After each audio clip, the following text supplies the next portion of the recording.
Salam alaikum. Allahu Akbar, Allahu Akbar. Allahu Akbar, Allahu Akbar. Ashhadu an la ilaha illallah.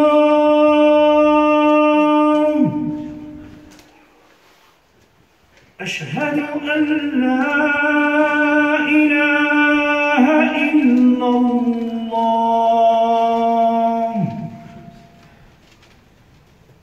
أشهد أن محمدًا رسول الله.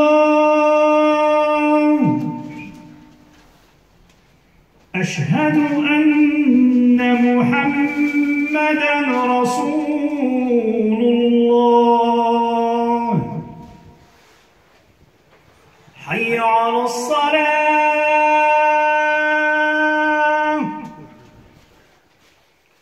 حي على الصلاة.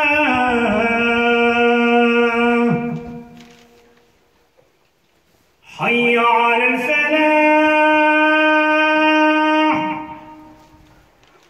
حي على الفلاح. الله أكبر، الله أكبر. لا إله إلا الله.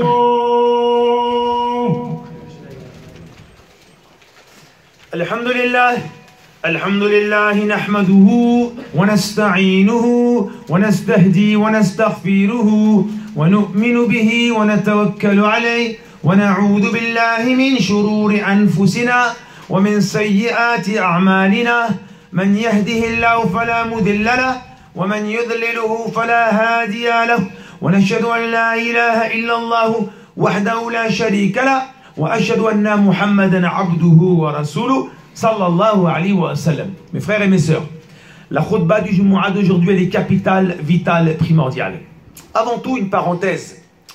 Cette mosquée, l'association Al-Fatiha voulait remercier tous les fidèles, femmes et hommes, qui ont contribué le mois dernier à cette belle opération de 1 tonne pour distribuer des colis alimentaires à tous les étudiantes et les étudiants qui sont dans la précarité, qui n'arrivent pas à joindre les deux bouts. Vraiment un grand merci à vous toutes et à vous tous, et Dieu vous récompensera au centuple. Très bien. On va commencer par un verset du Coran, mais avant tout, dans le monde entier, hein, tous les pays, les gens se plaignent. Ils se plaignent de quoi? De manque de liberté. Alors ils font des manifestations, il y en a qui utilisent les réseaux sociaux, et ainsi de suite. Beaucoup de gens se plaignent, on n'est pas assez libre. On ne va pas ouvrir cette thématique, elle est trop longue. Beaucoup de gens dans le monde se plaignent de quoi? Il n'y a pas assez d'égalité. Alors ils manifestent, ils vont sur même les réseaux sociaux. Donc liberté, égalité, ce n'est pas le thème d'aujourd'hui. Le thème d'aujourd'hui, vous avez deviné, c'est lequel? La fraternité. Qui pleure aujourd'hui? Qui se manifeste pour qu'il y ait la fraternité sur la face de la terre?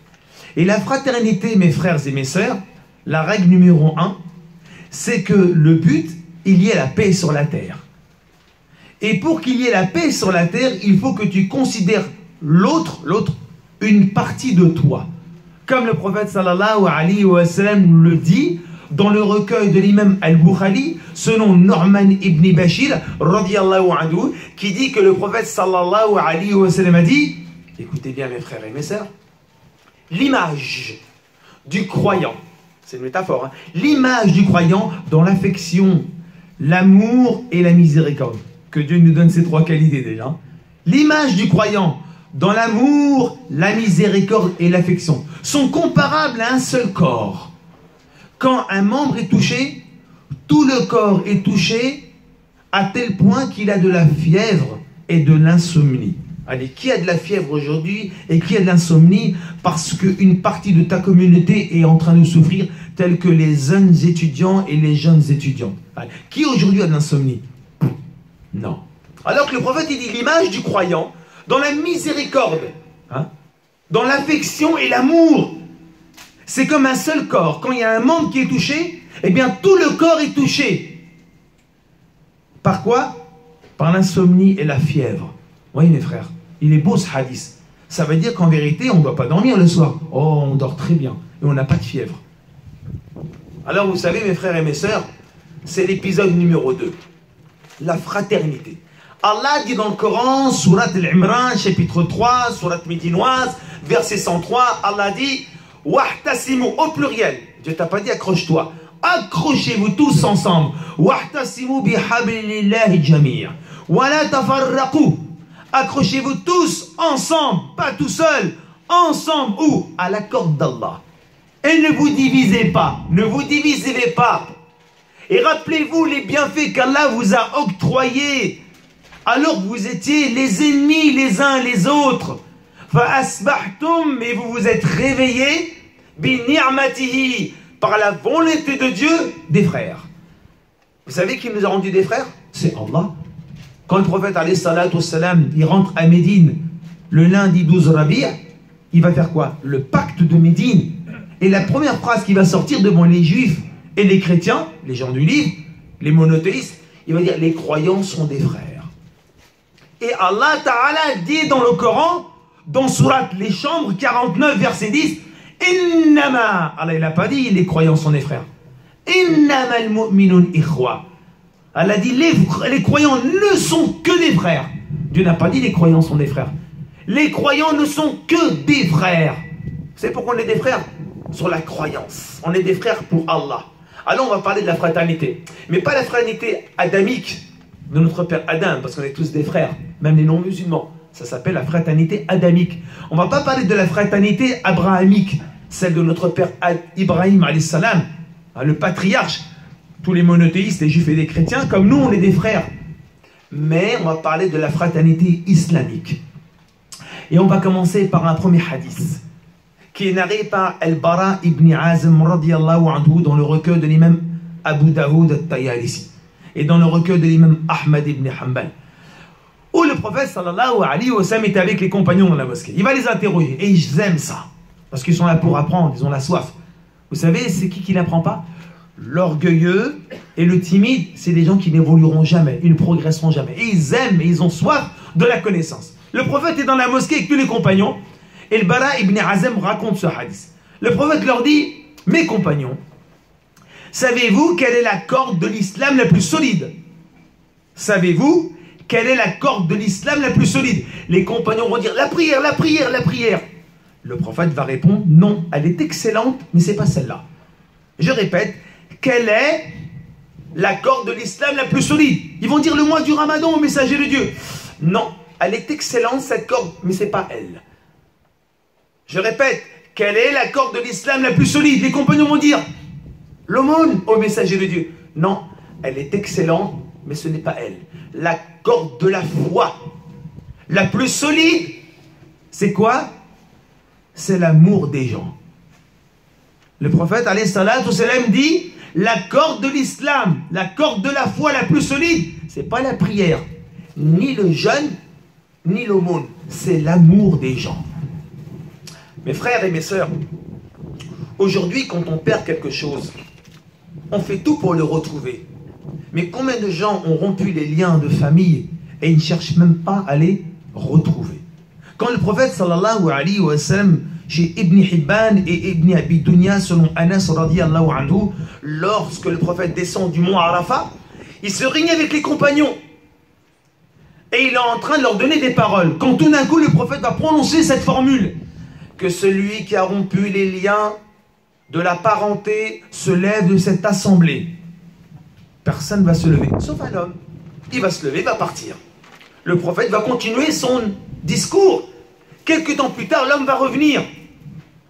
Et le prophète, alayhi salatu wassalam, va lui dire, pourquoi tu t'es levé tout à l'heure et tu es revenu au messager de Dieu? Tu lui as dit, celui qui a rompu les liens de la parenté se lève de cette assemblée. Et moi et ma sœur, pardon, moi et ma tante, on est en froid. Et quand j'ai entendu ça, je me suis levé et je suis parti voir ma tante. Je lui ai dit ce que tu avais dit dans l'assemblée. On a pleuré, on a eu peur, on s'est demandé pardon. Et je viens de revenir. Le prophète sallallahu alayhi wa sallam dit, écoutez bien, vous tous, Allah Ta'ala retire la miséricorde dans une assemblée où il y a quelqu'un qui a rompu les liens de la parenté. Allah Ta'ala retire la miséricorde dans une assemblée où quelqu'un à l'intérieur a rompu les liens de la parenté. Ah, t'es chez toi, t'es avec ta femme et tes gosses, t'es content, tu regardes un film, tu bois du coca, tu manges une tarte, une galette, ce que tu veux. Si toi, ta soeur, ta tante, tes frères, si t'es en froid, il n'y aura jamais la miséricorde dans cette maison. Alors l'objectif c'est quoi? C'est les liens de la fraternité. Je vais vous poser une question, bien sûr vous n'allez pas répondre, j'espère que vous aurez la bonne réponse, mais des millions de musulmans dans le monde, pas des milliers, des millions ont la mauvaise réponse. C'est à cause de l'orgueil. Des millions de musulmans ont la mauvaise réponse. J'espère que vous aurez la bonne. Je vous pose une question, vous la trouverez, j'espère. Quel est le plus important sur cette terre? Islah al-nas ou Islah al-nafs? Quel est le plus important? Islah al-nas ou Islah al-nafs? C'est quoi le plus important? Corriger les gens ou te corriger? La majorité du monde, ils aiment bien corriger les gens. Regarde cette femme, regarde cette fille, regarde celui-là, regarde comment elle est, regarde comment ils parlent, regarde comment ils sont. On aime bien corriger les gens. Alors qu'en vérité, on se plante, on se met le doigt dans l'œil. Le plus important, c'est pas de corriger les gens, c'est de te corriger. C'est pour ça qu'Allah dans le Coran, qu'est-ce qu'il dit? Qad aflaha man zakka, a réussi celui qui sait, qui a corrigé les autres? Non, celui qui s'est corrigé. Alors, dans cette khutba, mes frères et mes sœurs, le sujet, c'est la fraternité. Comment on va remettre au goût du jour cette tradition demandée par Allah et le prophète sallallahu alayhi wa sallam? Innama, les musulmans ne sont que des frères. Alors, on va donner un exemple. Cet exemple, il est magnifique. Il est dans le recueil de l'imam At-Tabarani. Il est dans le recueil de l'imam At-Tirmidhi au chapitre de l'éducation. Il est dans le recueil de Ahmad ibn Hanbal dans le chapitre de la réconciliation. Et il est chez Ibn Hibban qui l'a authentifié. Anas radiyallahu anhu raconte que le prophète sallallahu alayhi wa sallam est dans la mosquée avec les compagnons. Et il leur pose une question. Il leur dit, savez-vous quel est l'acte qui a le plus de valeur que la prière, que l'aumône et que de partir dans le sentier de Dieu? Moi, j'aurais pas la réponse, moi. Et pour moi, il n'y a pas mieux que la prière. Au messager de Dieu, on ne sait pas. Et le prophète, alayhi salat, va dire quoi? Réconcilier les frères. Réconcilier les frères. La suite, vous êtes prêts? Et il dit, et celui qui crée la brouille entre deux frères, c'est la mort pour lui. Celui qui crée la brouille entre deux frères, c'est la mort pour lui. Ne tarde pas qu'Allah va retirer ta vie si tu veux faire la zizanie entre les frères. Le ciment de cette communauté musulmane, c'est la fraternité. Si tu touches à la fraternité, tu touches à la communauté. Cette communauté, elle s'effondre. Qu'elle soit riche, intelligente, tout ce que tu veux, la fraternité, c'est la base. Mes frères et mes sœurs, nous avons des étudiantes et des étudiants qui vivent dans la précarité. Nous, on ne sait pas c'est quoi. Nous, on mange bien tous les soirs. On ne connaît pas ce que c'est que la précarité. On ne sait pas ce que c'est que la galère, ni la difficulté, ni la misère. Vous savez qu'au mois de janvier, une étudiante en médecine à la Sorbonne, vous savez, elle s'est suicidée, 18 ans. Vous savez quand un jeune garçon de 19 ans, du 4e étage, à Lyon, il s'est défenestré le mois dernier. Un autre, il s'est suicidé encore le mois dernier à Villeurbanne. Un autre, au mois d'octobre, il s'est suicidé à Nancy. Des étudiants terminés. Vous savez pourquoi? Parce qu'ils sont pas dans la, on n'est pas dans la galère comme ils le sont. Ils n'ont pas de petit boulot. Ils n'ont pas de quoi terminer leur fin de mois. Ils ont du mal à payer leur chambre au Crous. Ils ont du mal à manger. Une étudiante nous a dit ici un dimanche, vous savez ce qu'elle a dit? J'ai terminé mon mois avec 30 €. Ça ne nous est jamais arrivé, ça. Alors l'objectif, c'est quoi? Une tonne comme le mois dernier. Qu'Allah vous récompense. Vous avez fait montrer à Allah que cette communauté elle est à la hauteur d'aider sa communauté. On ne peut pas laisser mourir notre communauté, notre jeunesse, nos filles et nos garçons. C'est pour ça qu'avant dimanche, il nous faut une tonne. Qu'est-ce que c'est qu'une tonne? Chacun, il prend 10 €, il achète 10 kilos, multiplié par 100 personnes, ça fait la tonne. Et je vous assure qu'ils étaient contents, elles étaient contentes et ils étaient contents. Alors mes chers frères et mes chères sœurs, la fraternité, c'est la chose la plus importante dans cette communauté. Peut-être qu'on n'est pas tous riches, on n'est peut-être pas tous intelligents, peut-être qu'on n'est pas tous diplômés, mais la chose la plus importante, c'est la fraternité. Parce que le prophète sallallahu alayhi wa sallam nous dit dans plusieurs hadiths qui se ressemblent, Et je vous donne un qui est dans le recueil de l'imam al-Bukhari. Il dit quoi? Le musulman est le frère du musulman. 1. Il ne l'opprime pas. 2. Il ne le dégrine pas. 3. Il ne l'abandonne pas. Le musulman, c'est le frère du musulman. Man kana fi hajata akhi, kana Allah fi hajatihi. Celui qui est au service de son frère, Allah sera à son service. Man kana fi aun akhi, kana Allah fi aunihi. Celui qui assiste son frère, c'est pas le dunya, c'est pas les anges. Allah l'assistera. Ne cherche pas à savoir comment. Mais Allah va t'assister fi dunya wal akhirah. Et tu sais que si tu marches sur cette terre, un seul pas, avec l'assistance d'Allah, tu es l'homme le plus heureux de la terre. Ah, je peux te le dire. Si tu fais un pas sur cette terre avec l'assistance d'Allah, tu es la personne la plus heureuse. Et qu'est-ce que le prophète dit? Man kana fi hajata akhi, kana Allah fi hajatihi. Celui qui est au service de son frère, Allah sera à ton service. Ça veut dire que tu ramènes toute la planète, les milliardaires et toutes les armées du monde, ils ne peuvent pas te protéger comme Allah va te protéger. C'est qui donne la vie? Qui donne la mort? Qui donne la santé? Qui donne la richesse? Qui donne la pauvreté? Qui donne la gloire? Qui donne le déshonneur? Le Coran ne suffit pas avec toutes les histoires, comment il a détruit des peuples et comment il a élevé des gens. Il faut s'attacher à Allah. Je n'oublierai jamais un des savants que j'ai côtoyé pendant 19 ans. J'ai voyagé beaucoup avec lui. Il m'a donné une phrase en or. Il m'a dit, celui qui veut connaître sa place auprès d'Allah, qui connaisse la place qu'Allah a dans son cœur. Celui qui veut connaître sa place auprès d'Allah, qu'il connaisse la place qu'Allah a dans son cœur. Ça veut dire que si Allah, tu le mets dans un petit coin là, eh ben toi, tu seras dans un petit coin plus tard. Mais si tu mets Allah au centre, tu seras au centre là-haut. Celui qui veut connaître sa place auprès d'Allah, qui connaisse la place qu'Allah a dans son cœur. Dépendamment où tu mets Allah dans ton cœur, dépendamment comment tu seras dans cette vie. Donc c'est pour ça, c'est très important. Si on veut l'aide d'Allah, l'assistance d'Allah, la condition c'est quoi? C'est d'assister notre communauté musulmane. Et en priorité, les étudiants. On a plus de 70 personnes qui viennent le dimanche.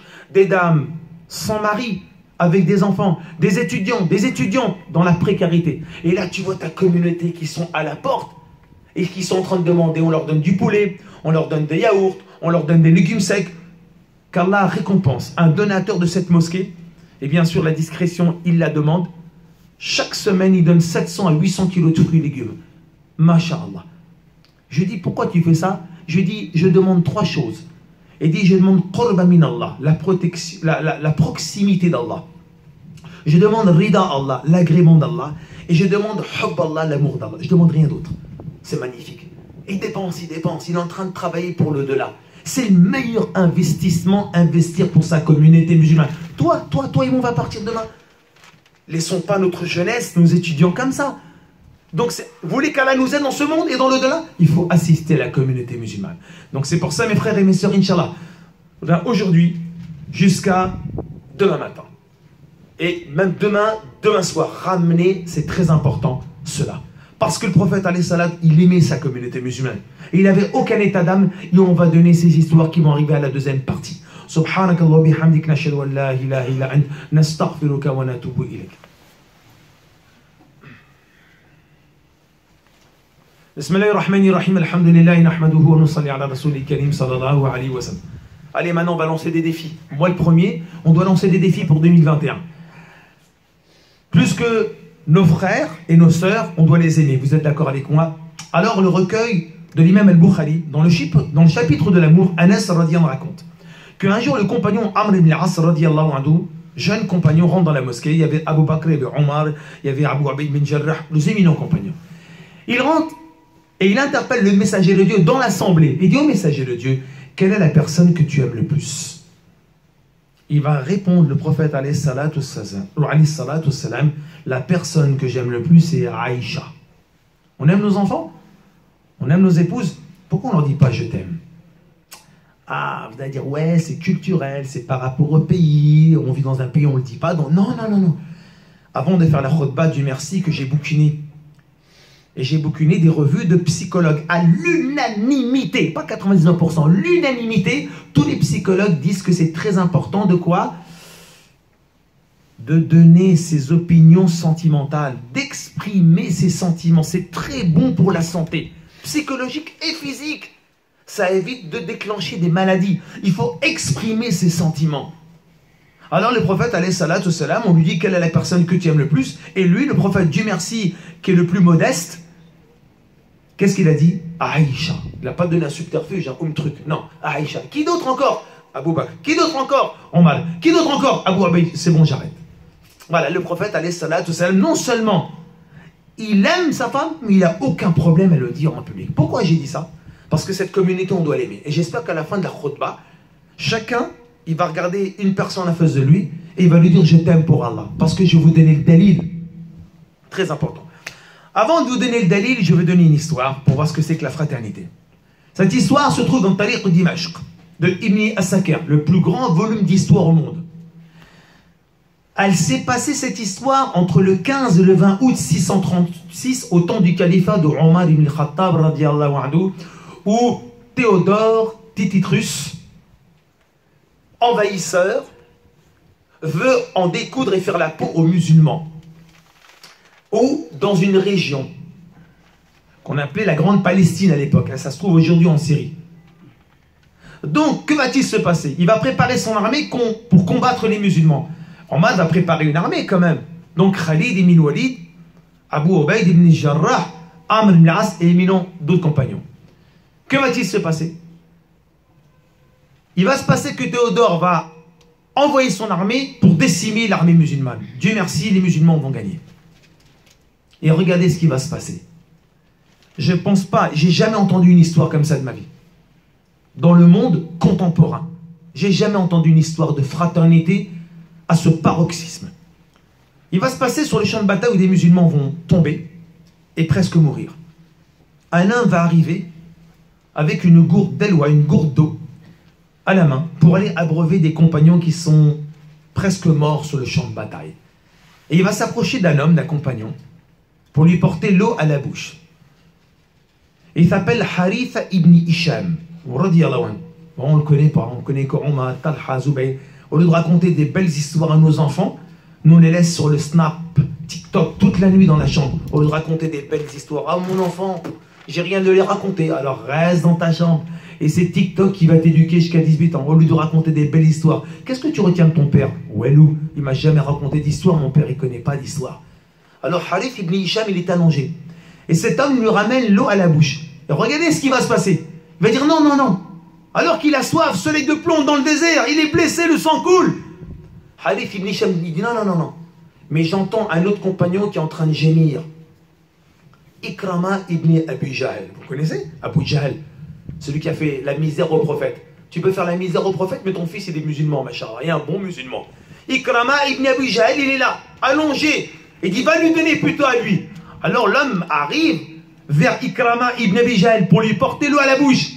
Et quand il lui porte l'eau à la bouche, il dit non, non, non, non, j'entends un autre en train de gémir. Hayyash ibn Abi Rabi' radiyallahu anhu va lui porter. Et quand l'eau lui ramène, l'homme lui ramène l'eau à Hayyash ibn Abi Rabi', Hayyash dit non, non, non, ramène-la à Harith ibn Hisham. Alors il repart vers le premier. Et quand il arrive à Harith, il a quitté ce monde. Alors il va par Ikrama ibn Jahl, il a quitté ce monde. Et il va vers Hayyash, il a quitté ce monde. Mais qui est capable de faire ça? T'es blessé dans un champ de bataille, t'as soif 50 degrés, tu bois pas pour que ton frère y boit. Ça arrive au deuxième, il dit non, non, le troisième il a soif. Il donne le troisième, il dit non, donne plutôt au premier. Et les trois ils sont morts. Si c'est pas ça de la fraternité, c'est des bons musulmans. Eh oui, les sahaba. C'est ça les sahaba. Allah il a dit radiyallahu anhum. Pourquoi Allah il les a agréés dans ce monde avant l'au-delà? Allah il leur a dit radiyallahu anhum. Allah leur a promis le paradis avant de quitter ce monde-là. Et nous on n'est même pas sûr de réussir dans la tombe. Pourquoi? Parce qu'on n'assume pas avec notre communauté. Alors mes frères et mes sœurs, il me reste ces 5 minutes pour terminer cette belle histoire. Cette histoire elle est dans le recueil de l'imam Al-Tabarani et dans Adab al-Mufrad de l'imam Al-Bukhari. Et dans le recueil de l'imam Al-Bayhaqi. Un jour, Ibn Abbas, radiyallahu anhu, éminent compagnon, le connaisseur du Coran, est dans la mosquée. Vous savez ce qu'il fait? Il est en état d'irtikaf, ce qui veut dire retraite spirituelle. La retraite spirituelle, tu lis le Coran, tu fais des prières surérogatoires, tu fais de l'évocation, de l'invocation, et tu es vraiment dans la solitude, en contact avec Allah. C'est ça le but de l'irtikaf. Te déconnecter un peu de cette dunya, et te mettre en contact avec le Créateur, pour tisser des liens d'amour. Alors, quand il est dans la mosquée, en état d'irtikaf, un compagnon rentre dans la mosquée, il salue Ibn Abbas et il s'assied à côté de lui. Normalement, Ibn Abbas, il reste dans sa khalwa, sa solitude avec Allah. Ibn Abbas, il va le regarder et va dire, qu'est-ce que tu as? Tu as l'air triste. Il dit, effectivement, j'ai des dettes et j'ai du mal à rembourser ma dette. Ibn Abbas, il aurait pu continuer. Il dit, enfin, que Dieu te facilite, hein, c'est ce qu'on dit en 2020. Que Dieu te facilite, ma soeur, étudiant. Regardez bien ce qui va se passer. Ibn Abbas, il dit, veux-tu que je parte avec toi pour discuter avec celui auquel tu as une dette? Waouh! Mais oui, je veux bien, cousin du messager de Dieu. Ibn Abbas, il se lève, il prend ses chaussures et il sort de la mosquée. Hé, Ibn Abbas, mais tu es en état d'irtikaf? T'es en retrait spirituel? Et les larmes coulent des yeux de Ibn Abbas, radiallahu, il pleure. Et dit, ne sais-tu pas que j'ai entendu le messager de Dieu, sallallahu alayhi wa sallam, dire que celui qui va au service de son frère, ou qui arrive à résoudre son problème, Allah lui donnera la récompense, l'équivalent est meilleur que 10 années d'irtikaf. Et une nuit d'irtikaf, Allah Ta'ala t'éloigne de 3 fossés de l'enfer. Et chaque fossé a une distance de l'Orient à l'Occident. Le type Ibn Abbas, il sort de la mosquée en adoration plus que vous et moi. Pourquoi? Pour aller aider quelqu'un qui est en détresse. Et nos frères et nos sœurs, ils ne sont pas en détresse, ils n'ont pas des dettes, ils ne mangent pas et ils se suicident. Et nous, on ne se suicide pas. Non, on ne se suicide pas. Ce soir, il y en a qui vont regarder Koh-Lanta avec une galette des rois. Tranquillement, ils vont rigoler. La femme sur sa tablette, toi sur ton smartphone, les enfants dans la chambre, heureux comme un poisson dans l'eau. Et eux, ils n'ont rien à manger. Et ils pleurent. Et c'est nos frères et nos sœurs qui sont dans la galère. C'est pas supportable. Vous voulez qu'Allah ait pitié de nous dans l'akhira? On veut qu'Allah ait pitié de nous? Alors il faut faire de la pitié. Il faut de la pitié pour nos frères et nos sœurs qui n'ont rien à manger. C'est pas possible, c'est difficile pour eux. Voilà mes frères et voilà mes sœurs. Donc une tonne, vous avez été capable de le faire le mois dernier en un week-end. Chacun, s'il fait les courses ce soir ou demain, il essaye d'acheter, allez, pour 10 €, ça fait à peu près 10 kilos, et chacun fait ça. Et chacun de nous, Inch'Allah mes chers frères, rentre ce soir. Et vous savez ce qu'il dit? Il va dire ce que je vais vous dire pour terminer ce dernier hadith. Ce hadith, il est narré par Abdallah ibn Omar. Il est narré par Abu Darda. Abu Dar Ghifari. Il est narré par Anas et Abdallah ibn Sarjis. Je vous donne la version de Abdallah ibn Sarjis et de Ibn Khudama. Et Mujahid. Donc Tabarani et Mufrad. Que va-t-il se passer? Abdallah ibn Sarjis, radiyallahu anhu, est avec le prophète sallallahu alayhi wa sallam et il y a Abdallah ibn Omar. Ils sont dehors sur un rocher, ils sont assis dans Médine, il fait beau. Quand tout d'un coup, un homme passa devant eux. Abdallah ibn Omar dit, oh messager de Dieu, j'aime vraiment Abu Dar al-Ghifari. Le prophète lui dit, l'en as-tu informé? Lisez, vous trouvez même dans Riyad Salihin. Dans Riyad Salihin, il est dedans. Il y a une version, c'est Khabartuhu, Alamtuhu. L'en as-tu informé? Non, messager de Dieu, lève-toi et informe-le que tu l'aimes. Abdallah ibn Omar se lève et il va à la rencontre de cet homme. Par derrière, il lui prend les coudes. Il lui dit, je t'aime pour Allah. C'est le défi, hein, mes frères. Hein. 2021, tu peux ramener toute la science que tu veux. Tu es capable de dire je t'aime à ta femme ce soir? Si tu dis ce soir je t'aime, Wallah, allô, Raqi, elle appelle le Raqi. En 25 ans, mon mari m'a jamais dit je t'aime. Même tes enfants de 18 ans, tu n'oses pas leur dire je t'aime. Ouais, il y a un problème. Regardez bien. Je t'aime pour Allah. Vous savez ce qu'il va dire Abu Dar Rifari? Allah t'aime comme tu m'as aimé. Qu'Allah t'aime comme tu m'as aimé. Il y a Abdallah ibn Omar dit, si le prophète ne m'avait pas ordonné, je ne l'aurais pas fait, car le prophète a dit que celui qui aime quelqu'un, qui lui exprime son amour. Il repart, Abdallah ibn Omar, vers le prophète alayhi salatu wassalam. Et le prophète lui dit, voilà, c'est fort mes frères. Celui qui exprime son amour pour son frère, celui qui exprime son amour pour son frère sera récompensé dans ce monde. Celui qui exprime son amour pour son frère aura des hasanat. C'est pour ça qu'un jour, Ibn Qudama et Mujahid racontent que Ibn Abbas radiyallahu anhu était assis. Et Mujahid était à côté d'Ibn Abbas. Il y a un homme qui passe et Ibn Abbas il dit, tu vois l'homme qui passe là? Lui il m'aime. Ah mais quand même, comment tu peux savoir qu'il t'aime? Mais parce que je l'aime.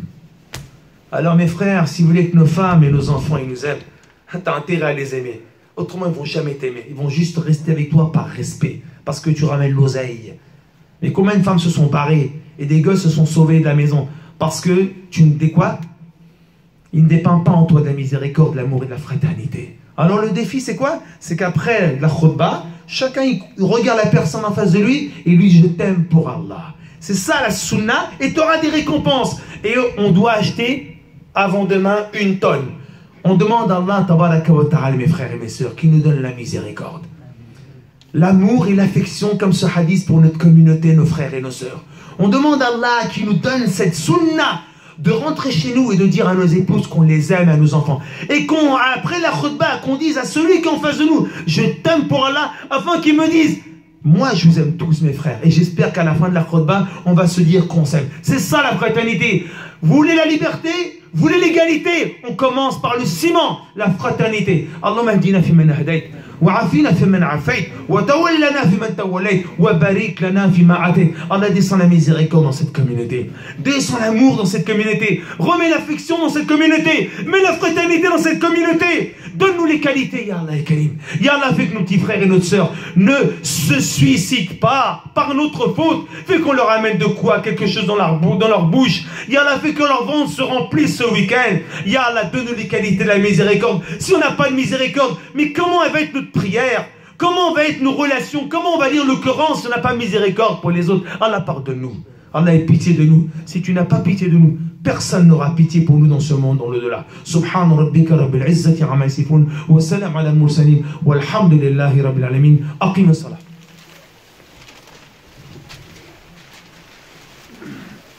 La khutbah, elle sera sur YouTube tout à l'heure.